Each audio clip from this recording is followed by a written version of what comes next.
Hello, today I'm discussing a Minesweeper project that I recently created using JavaFx. Let me go ahead and compile the program so we can get started. To begin, the user is presented with an empty Minesweeper board. Let me go over the rules for anyone who's unaware. In each game, there are a total number of mines that are present on the board. Each cell either contains a mine, the number of adjacent neighboring mines, or it is blank. Revealing a mine results in an immediate loss, and the objective is to reveal every cell that doesn't contain a mine as quickly as possible. That's the very basic explanation of how Minesweeper works. Just as a couple of quick notes, the board on screen is considered to be a beginner or easy difficulty, and the number of mines as well as the elapsed time are displayed under the board. So left clicking on a cell reveals its contents. The clicked cell and all of its immediate neighbors never have a mine, which means that the first move is always safe. Each number of neighboring mines also has its own unique color. You may have noticed that multiple cells were revealed. This is because when you click on a blank cell, all of its neighbors that aren't flagged are also revealed. There are a few tools that the user can use to help them when playing the game. If the user right-clicks on a hidden cell, they can add a comment to it. A flag comment means that the user suspects that a mine is present. Adding a flag comment decrements the number of remaining mines that are displayed right there. The flag comment also prevents the user from being able to reveal that cell's contents. There's also a question mark comment, which is used to mark cells whose value the user is unsure about. Cells with a question mark can still be revealed by left-clicking on them. Another really cool tool to utilize is the double left-click. When you have the same number of mines that correspond to the cell's value, you can double left-click the cell and immediately reveal all of its neighbors. And if any of those cells are blank, you also reveal all of their neighbors, etc., etc. Each comment can be placed on every cell that hasn't been revealed yet. Consequently, the user can place a flag comment in the wrong cell, which will lead to losing the game. Let me demonstrate this and show you what happens when you lose a game. I immediately display the results, and I visually display the mine that ended the game by highlighting it in pink and changing its color to red. I also let the user know which, if any, mine comments were incorrectly placed on the board by putting a red X through those mines. I also display the locations of all the remaining mines that don't have a flag comment over them. The user can choose to either exit the program, restart the game that they just played, or start a new game. For now, let me start a new game and show you what happens when you win. It is very satisfying using the double left click to reveal multiple cells at once. Okay, so now I won this game. I always display the location of any mines without a flag comment.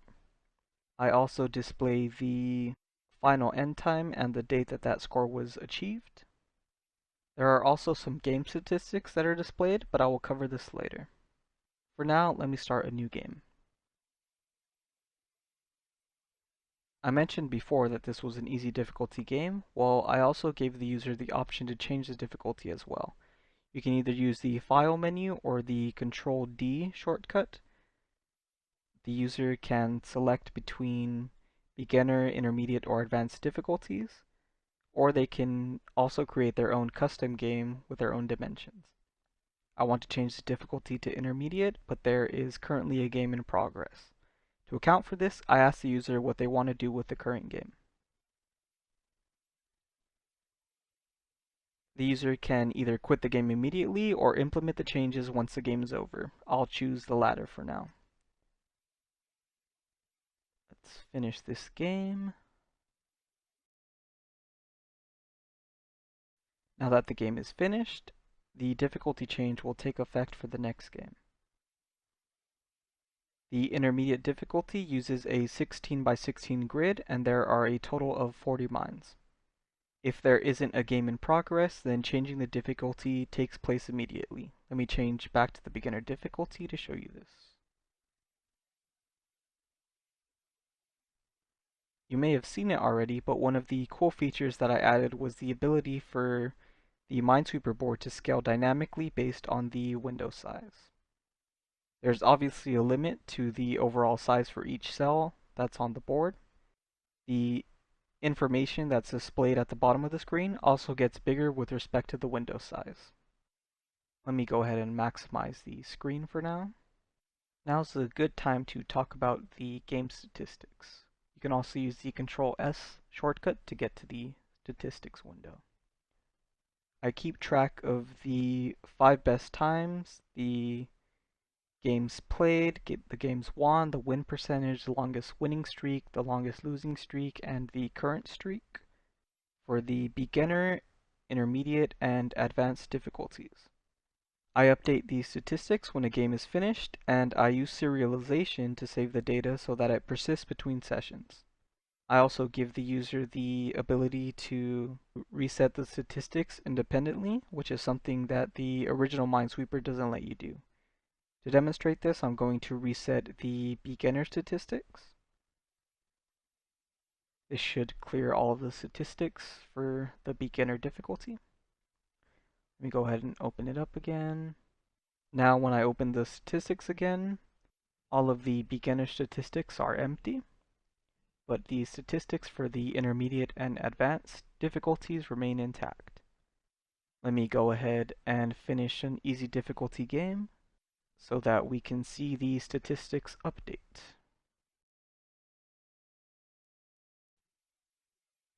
I'm going to use the Control-S shortcut to bring up the statistics. And we can see that the data for the game that we just played is now in the statistics window.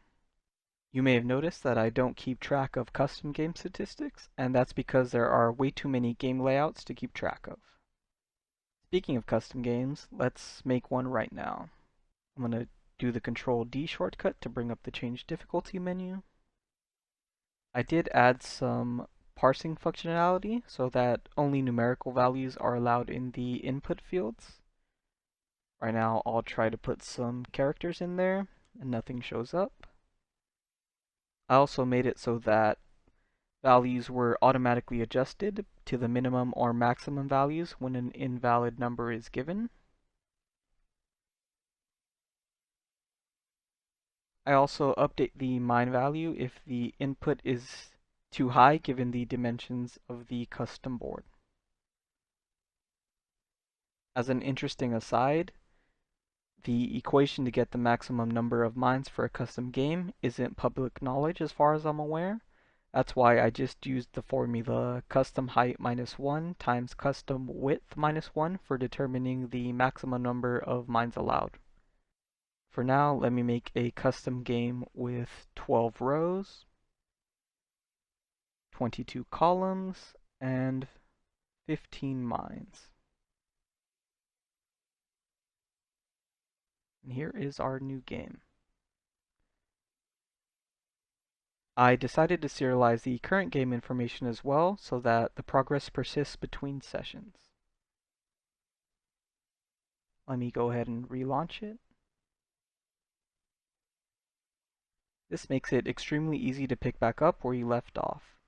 This also includes any comments, the window size, and the window position as well. Let me go ahead and add a few comments so that we can see this in effect. And I'll go ahead and shrink the window a little bit.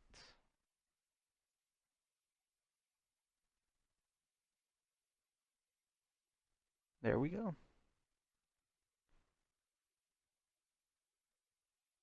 Now a dialog does pop up when a custom game is finished. I'm just going to lose this one. This custom dialog is a little different from that of a standard difficulty game. Since I don't keep track of any statistics, I simply notify the user if they've won or lost the game and let them choose what they want to do next. Let me go ahead and try to finish an intermediate difficulty game. For this difficulty, there are more cells and a lot more mines, which makes the game harder to win. This also increases the likelihood that some cells will have a lot of mines surrounding them, and that I will need to guess the cell's contents.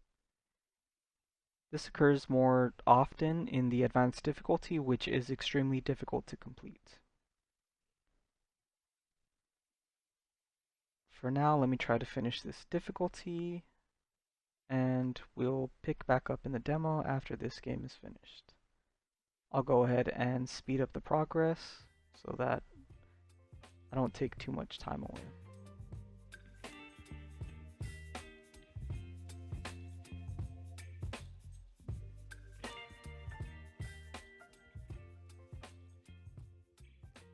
Alright, cool. I was able to finish one of these games.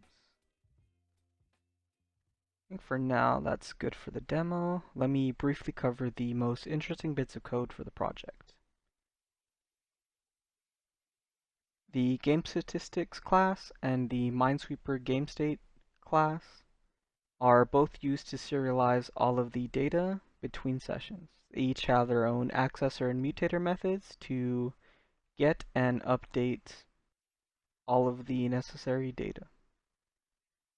I also created my own MinesweeperCell class. As another interesting aside, objects such as labels and rectangles are not natively serializable, so I decided to make a MinesweeperCell data class as well to store and update all of the necessary data, which includes the cell's position, its value if a mine is present, if the cell is hidden, and any applicable comments. Each Minesweeper cell has its own set of Minesweeper cell data. This allows me to serialize all of these cells' values. Apart from the typical accessor and mutator methods, this class also has the ability to reveal a cell, reset the cell to its initial values, and zero out everything inside of the cell.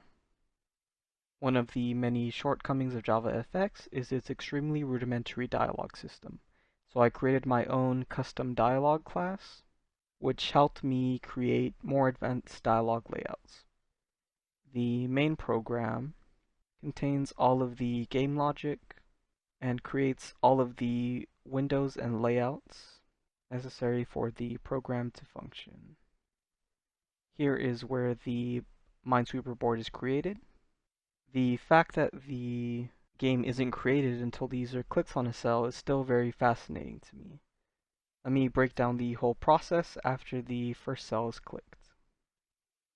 I first need to place random mines on the board until all of the mines have been assigned.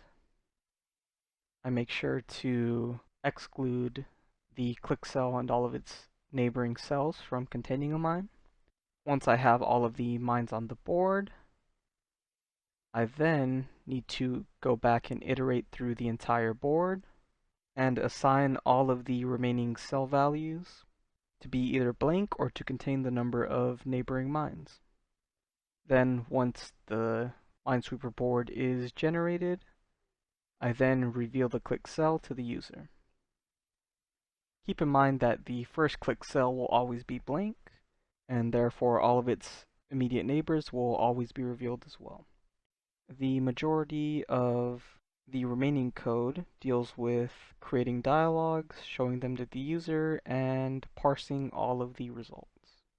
I do want to talk about revealing the Minesweeper cell, because I think it's a really cool method. Here it is. This method uses recursion to reveal all of the applicable cells. I use the cell's hidden attribute to avoid creating infinite loops while recursing through the board. I first reveal the current cell, and if that cell is empty, I then get a list of all the neighbors that don't contain a flag comment, and I then repeat this exact same process for all of those cells as well.